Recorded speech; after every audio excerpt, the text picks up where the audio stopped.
High বন্ধুরা, আজকে জন্মাষ্টমী। সবাই জানো জন্মাষ্টমী অনেক অনেক শুভেচ্ছা।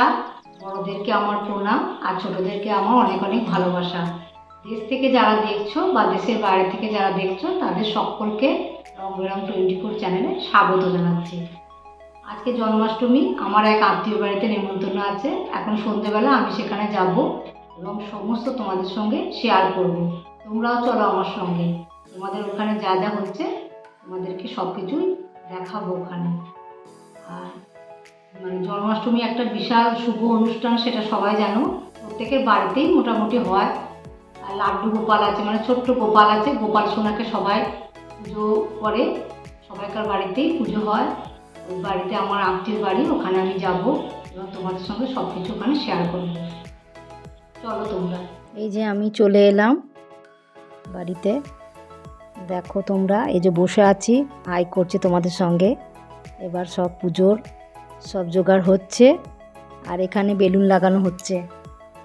আর ঠাকুর পেছনে, আমার পেছনে দাঁড়িয়ে আছে আমাদের এই বাড়ির ছোট্ট সদস্য, সদস্য নয় সদস্যা,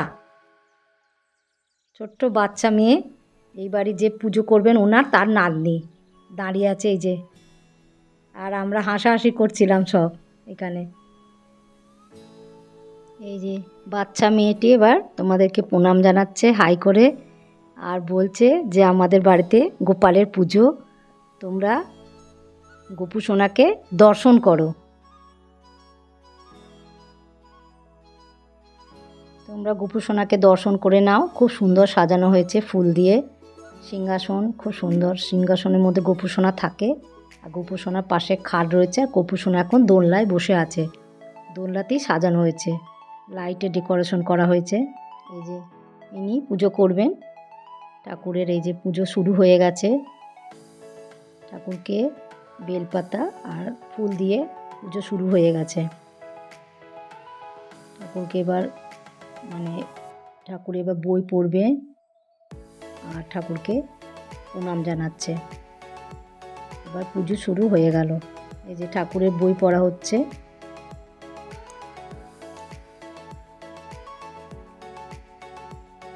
ঠাকুরের সব কিছু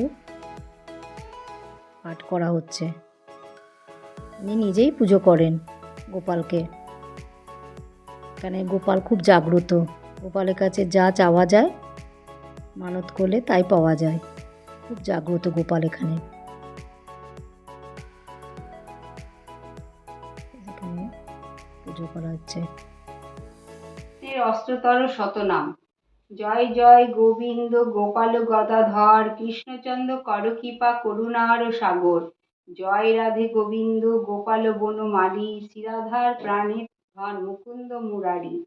হরিনাম বিনে রে গোবিন্দ নাম বিনে, বিফলে মনুষ্য জনম যায় দিনে দিনে। দিন গেল মিছা কাজে, রাত্রি গেল নিদ্রে, না বোঝিনু রাধা কৃষ্ণের চরণার বিন্দে। কৃষ্ণ ভজিবার তরে সংসারে আইনু, মিছে মায়ায় বদ্ধ হয়ে বৃক্ষ সম হইনু। ফল রূপে পুত্র কন্যা কাল ডাল ভাঙি পড়ে, কাল রূপে সংসারেতে পক্ষ বাসা করে। যখন কৃষ্ণ জন্ম নিলেন দেবকী উদরে, মথুরাতে দেবগণ পুষ্প বৃষ্টি করে। বাসুদেব রাখি এলো নন্দের মন্দিরে, নন্দের আলয়ে কৃষ্ণ দিনে দিনে বাড়ে। নন্দ রাখিল নাম নন্দের নন্দন, যশোদা রাখিল নাম যদু বাছা ধন।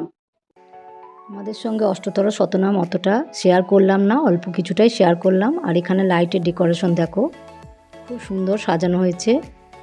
সব মিলিয়ে খুব সুন্দর লাগছে দেখতে, চোখ জুড়িয়ে যাচ্ছে।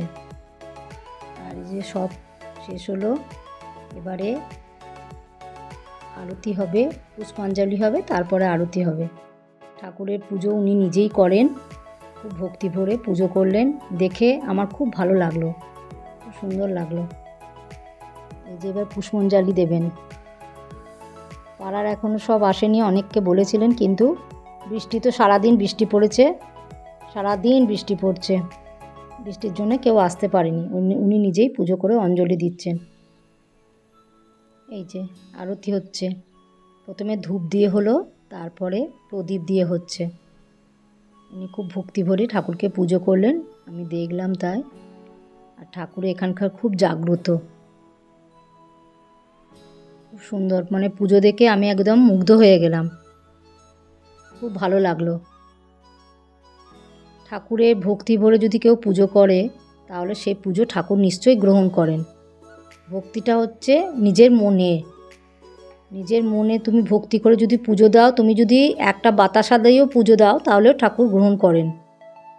ভক্তিটা হচ্ছে গোপু সোনা আমাদের সবাইকার পুজো গ্রহণ করেন, আর উনি খুব মানে আদরের সকলের।